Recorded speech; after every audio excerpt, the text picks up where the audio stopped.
Now at 6, Miami, Oklahoma authorities help bring in an alleged drug kingpin from California. Plus, a federal prison sentence for a Quapaw, Oklahoma man convicted of sexual abuse and possession of parts of protected eagles. And we now know more about a police chase that started in Kansas and crossed state lines. The 4 states' most watched news starts now. Police in Miami, Oklahoma helped take down an alleged California drug kingpin accused of shipping thousands of pounds of meth to the 4-state area. This is KOAM News at 6. KOAM's Mike Mahoney spoke with Miami's chief of police to learn more.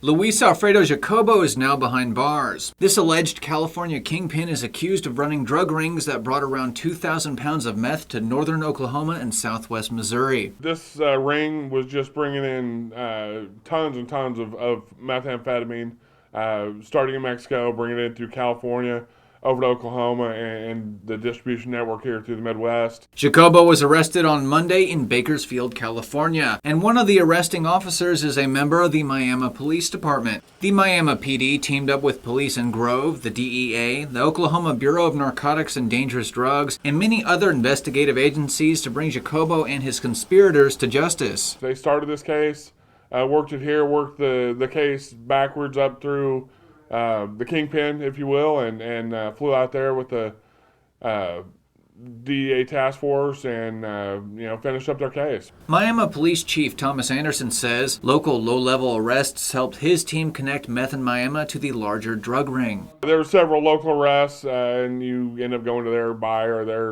or just working your way up the chain. But it does start with just local people using drugs and getting arrested. 9 other people were arrested with Jacobo on various drug conspiracy and criminal enterprise charges, including William Donovan Johnson III and Shawnee Brianne Kalaji of Grove and Kelly Wayne Bryan of Joplin. In Miami, Oklahoma, Mike Mahoney, KOAM News.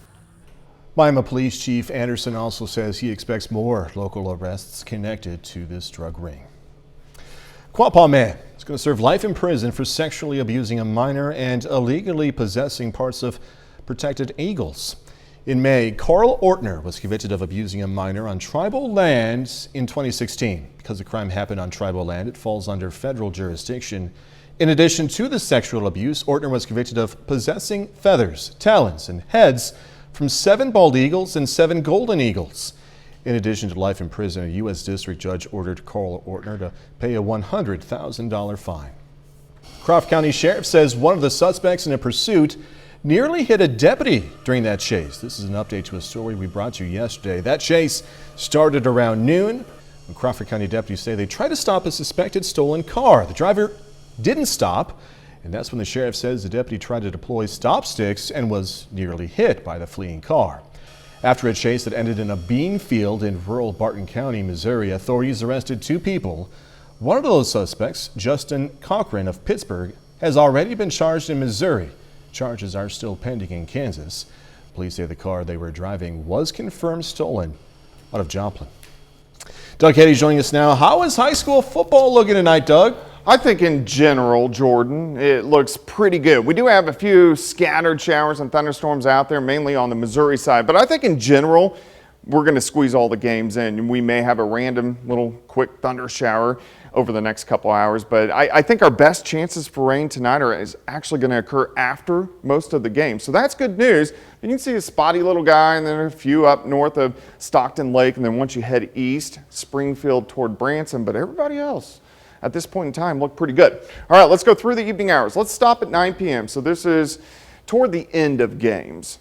And we are going to have some isolated little showers and thunderstorms, but in general, most of us dry. They may pick up a little bit late this evening into the overnight hours. Again, they're all going to be hit and miss, but I do think we're going to get a bigger batch of showers and thunderstorms in here during the daytime hours for us tomorrow. So we're going to look at that coming up here in just a bit. All right, Doug Heddy, thank you. Thousands more Missourians are now eligible for Medicaid.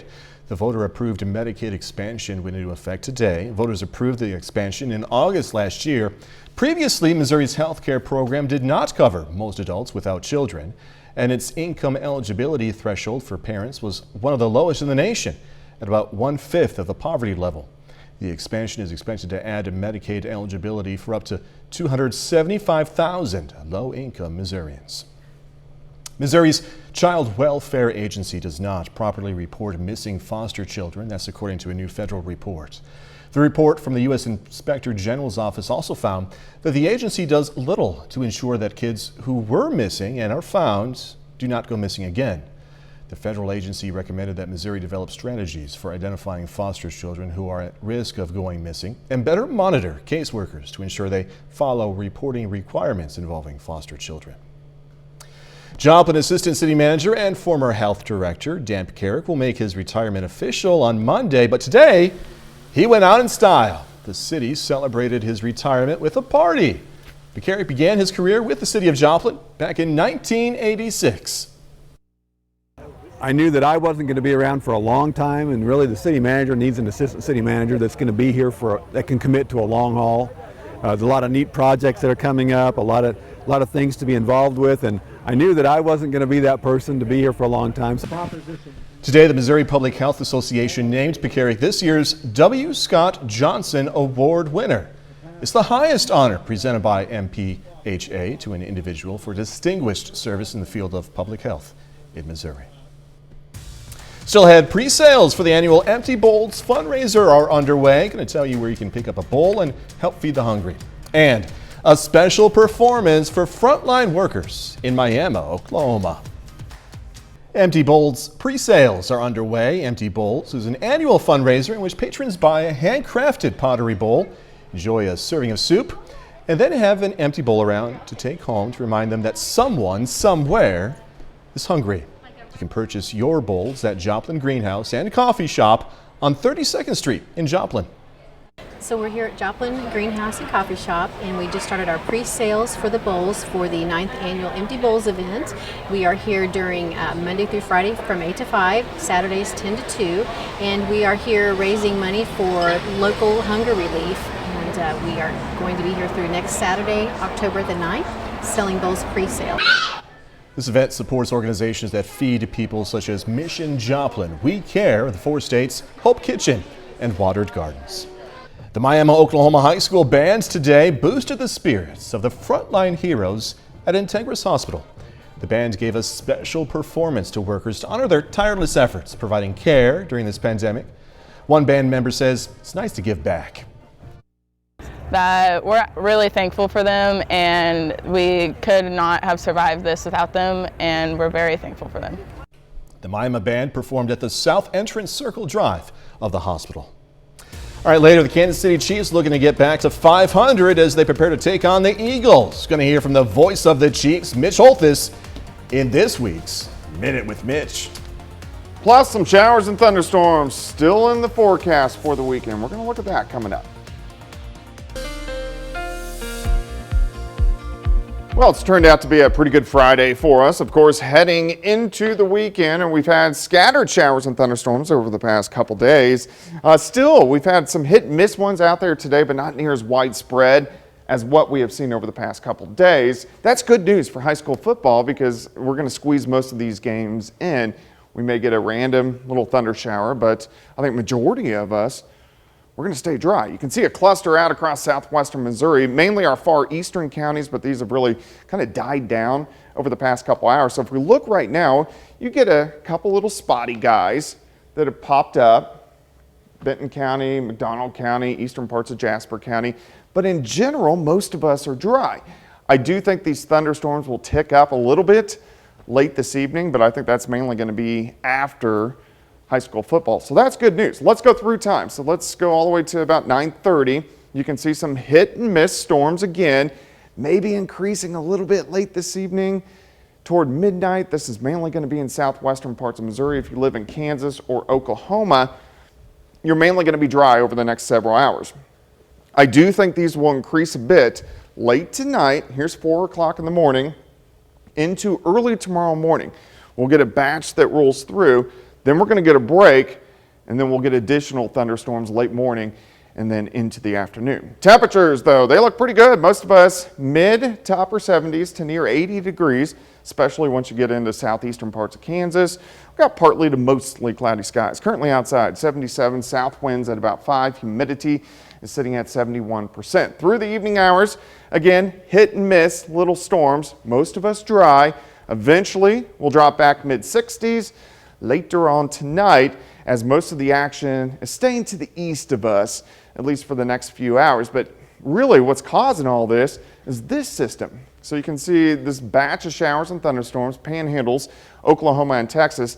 This batch is going to roll toward us during the daytime hours for us tomorrow. You can see with it, this spin, this is an upper level low. So until it passes by, we're going to have those chances for showers and thunderstorms, and that's what we're going to get over the next 24 hours. All right, let's break it down for you. Let's go through time. So after midnight into the early morning hours, we'll get some scattered thunderstorms. We'll start the day mainly dry, but here's late morning. Scattered showers and thunderstorms start to pick up. This is in southeastern Kansas, northeastern parts of Oklahoma. These are still going to be hit and miss, but there's going to be plenty of them out there tomorrow afternoon. So we're looking at 3:30, so at least the first half of the afternoon, we're going to have these scattered showers and thunderstorms across the region. We'll start at 63, 75 by noon, high temp right around 79 degrees. And then all these showers and thunderstorms should be out of here by 6 or 7 p.m. tomorrow evening. And then I think we look pretty good. We start to dry out. But additional rainfall, a lot of us are going to pick up another quarter, maybe a half an inch, maybe some areas upwards to an inch of rain with the next couple batches that we get over the next 24 hours. 79 tomorrow, 79 Sunday. Sunday looks fantastic. Near 80 on Monday, really most of next week. No complaints. That was something, that map that you showed with all the scattered thunderstorms, just all over the place. Yeah, just kind of hit and miss. Doug Eddy, thanks so much as always. All right, coming up in sports, Carthage Tigers aiming to stay undefeated, hosting Willard tonight. Plus, Big One in the Big 8 between Nevada and Seneca. Danny Terzer joins us live from Nevada to preview that game next. A big game in the Big 8 tonight. Nevada hosting Seneca. Tigers head coach Wes Beechler joining me now to break this one down. I can't believe we're at the midway point in the season, or a little over it. How would you evaluate the team so far? Well, I think offensively we've done the things that we've needed to do the entire year, with the exception of the Lamar game, but their defense had a lot to do with that. Defensively, we need to clean some things up still, but we feel pretty good about where we're at on both sides of the ball and the special teams right now. That Lamar game, just your only loss this season. What did you learn from that one? Well, we learned how important execution are in the little things. You know, we didn't block very well initially in the first half of that game. We came out in the third quarter and got some things done, but it was too little too late against a team like that. We just learned how important it is to take care of ourselves and worry about ourselves and not get too wrapped up in our opponent. Let's talk about this Seneca matchup. You guys lost them in the final seconds of the game last year. How do you get it done tonight? Well, I think our offensive line has to play well first, and then our linebacking group on defense has to play well. They're going to be huge in shutting down their run game. So I think if our offensive line's playing well, we get some space for our running backs, we'll be good. And if our linebackers can limit their running game, we'll be in good shape. Do you feel like you're showing them a stronger group this year? Do you feel more equipped for this matchup? Well, I think we're stronger than we were last year, but I don't know if we're as physical as we were last year. So we had a lot of really physical ball players, especially on defense last year. So we'll see. I think we execute at a higher level offensively. I think our offensive line's even better than last year, but we'll have to wait and see how our defense reacts and responds this week. Awesome. Thank you so much, and good luck tonight. All right. Thank you, Danny. Of course, tons of other action tonight in the COC. Just two teams remain unbeaten. The Carthage Tigers are one of them. They look to stay that way against Willard. Willard up against a Tigers defense that hasn't given up more than 14 points in a single game all season long. Like I said, Carthage is one of two unbeaten teams in the COC. The other is the Joplin Eagles. Joplin put up 56 points in their Week 5 win. Tonight they're on the road against the Republic Tigers. These games, like the rest in our area, start at 7 p.m. The Kansas City Chiefs are 1-2 on the season. This week they're on the road facing the Philadelphia Eagles. Like always, we'll hear now from the voice of the Chiefs, Mitch Holtis, on this week's Minute with Mitch.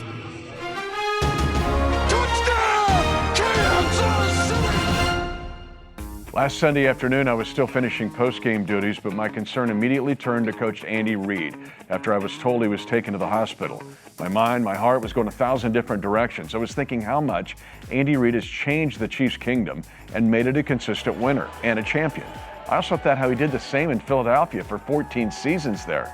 Now, both franchises had moments before Big Red arrived, but not the consistent winning that Andy Reid brought to both fan bases.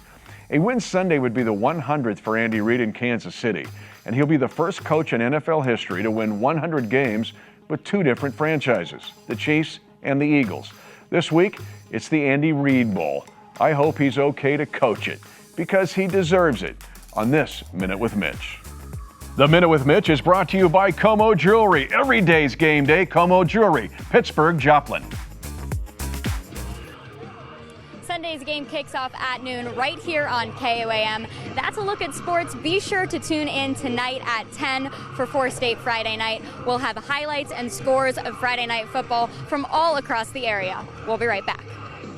Time now to honor a local veteran, Specialist Tommy Olivas, served in the U.S. Army, his hometown, Fort Scott, Kansas. We are proud to thank and salute Specialist Tommy Olivas. He's tonight's 4-State hero. To learn more about all of our 4-State heroes, just log on to our website, KOAMnewsnow.com. You can also submit one while you're at our website. Here's a look at what's coming up tonight. KOAM News at 9 on Fox 14. A new antiviral COVID pill developed by Merck could make it a lot easier for people to survive coronavirus without the need for hospitalization. Also, concerns that tracking guns in the U.S. could especially put soldiers' safety at risk. And a preview of a new movie prequel to The Sopranos. That much more coming away tonight. KOAM News at 9 on Fox 14. An unseen world revealed in staggering detail. Take a look at amazing microscopic beauty that occurs when science and artistry collide. Mind-blowing images and video captured through microscopes prove it's not just a small world after all, but an amazing one. Since 1975, the Nikon Small World competition has been an annual showcase for a very unique brand of visual artist, one who spends most of their time peering into a world of the unseen. Photomicrographers the world over submit stunning works, and 2021's field of finalists represents micrography's delicate balance between clever artistry and scientific discipline. You really have to have a very good understanding of the microscopes and how they form images to be able to really to put a lot of this stuff together. First place winner Jason Kirk's image of the underside of a southern live oak leaf covered in white trichomes was a result not of one microscope shot, but literally hundreds. They have a very shallow depth of focus, so what's in focus at any one given time is really, really narrow. So you have to take a couple hundred images in some cases and then kind of squish them together into one final image. This layering technique is one of many, including color staining and strategic pinpoint lighting used to achieve a desired visual effect. In some cases, imagers even prompt chemical reactions at a cellular level. It's this intersection between science and art that makes Nikon's annual competition and the inspired creators at its core so fascinating. It brings these kind of worlds to the forefront to where people can see them, and you're able to see something that you pass by every single day and you don't even know it's there. I'm Jeremy Roth, reporting. Doug and I were just talking. That reminds me of the snowflakes that are under my, They're all different. Yeah. So, yeah, kind of crazy. So, good to go for football tonight, huh? Yeah, I think most of us are going to be fine. There could be an isolated shower or a quick little thunder shower, but we should easily squeeze in all the games, which is good news. Hit and miss storms for us tonight, but I think a bigger batch of scattered showers and thunderstorms for us late morning into the early afternoon hours tomorrow. So Sunday is going to be the better of the 2 days of the weekend, but hey, it's Friday night. Yeah. So we're heading to the weekend, so that's good. You got it, man. All right, thank you for joining us. Have a great evening. We'll see you right back here at 10.